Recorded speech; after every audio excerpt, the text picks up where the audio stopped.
So, Mr. Salter, does the opening of Prontoprint here in Reading reflect the increasing number of businesses opening in the town?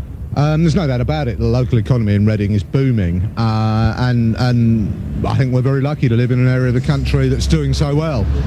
There are more jobs being created every day. Businesses are doing well. We see that in some ways, unfortunately, reflected in house prices going up, but there's no doubt about it. Reading is booming, and we've every reason to celebrate that fact. Long may it last. But ironically, today we hear an energy company here in the town is going to shed 200 jobs in November. Isn't this somewhat ironic? I've not seen that report. I've been preoccupied with a Paddington train crash today, but companies will relocate. But at the end of the day, as somebody said to me a couple of weeks ago, you've got to work really hard to be unemployed in Reading at the moment. You mentioned the Paddington rail crash. You and your Reading East counterpart, Jane Griffiths, you're suggesting new laws should be brought in to make companies more accountable. Where'd you get that? What sort of laws? This was in the Reading Evening Post today.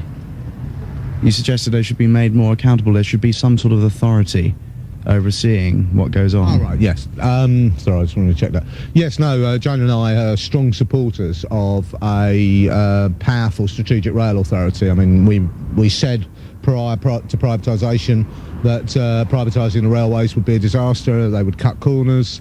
The money, there would always be an incentive not to invest in safety. It would be a trade-off between safety and profit. I don't want to preempt the inquiry, but certainly without the advanced train protection systems that could have been installed, there are huge questions to be answered. Would you recommend renationalisation, perhaps? No. Not at all? No. I believe that the railways should be in public ownership. They've been sold off. There aren't the resources around to buy them back in. I don't think that's the issue now. I think what we need to bring in, as Jane Griffiths and myself have said, is a tough new regulatory regime. We need to insist that the advanced train protection warning systems are installed. We cannot allow private companies such as Railtrack, Great Western or Thames Trains to cut corners. I don't want to preempt what the public inquiry is going to say, but I feel extremely angry about what's happened. For an accident like this to occur effectively twice on the same line, involving people from Reading, it's just unspeakable. Have you a message for those people who may have been involved in the town? Well, I mean, I think it's a terrible tragedy, and my heart goes out to everybody who's lost friends or loved ones in the in this awful of accidents. And all I can say is that I'm quite happy, in fact I'll be delighted to work with victims groups in trying to get to the bottom of what happened. I mean, this is a time when communities come together. Reading so far has not been allowed its own community radio station. Why do you think this is? Well, mainly because there's lots of Mickey Mouse operations around like yours and all the others who are basically tearing lumps out of it. Mickey Mouse? Yeah, if I was a radio authority, I don't think I'd be that impressed with the quality of the RSLs that I think you would, Mr. Salter. You would, wouldn't you? A proper community station giving a service for locals? I've been at the forefront of demanding a community radio station for Reading. I've launched the campaigns for it. I've got a meeting with the radio authority. I should be analysing your output very carefully, and I'll see whether I'm prepared to put my recommendation behind Crown FM or whether it'll go to RFM or Reading 107. I'm a great supporter of community radio. I'm just saying that some of the outputs I've heard from, without naming any names, have left me less than impressed. But have you some optimism? Oh, I'm pretty...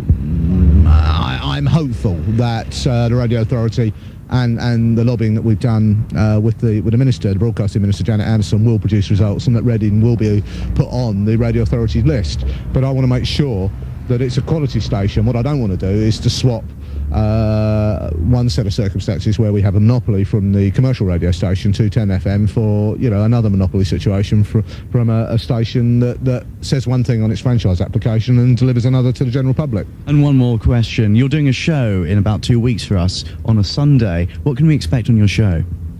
Oh, horrible, outdated music from an era that most people have forgotten. Any Bobby Crush?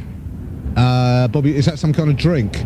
No, I mean, I stopped buying records when Led Zeppelin broke up. So, I mean, you can probably expect to hear bands like Pink Floyd. You can probably hear a few Beatles, possibly the Small Faces. Sort of, the music of the 60s and early 70s, I'm afraid. But then that was my era, and I make no apologies for it. Make no apologies. Martin Salter, thanks very much. Thank you. Okay, mate. Cheers. Thanks, William, for that. That was eye-opening, relatively speaking. 20 to 7, this is 107.3 Crown FM. We'll play a little song and hopefully our...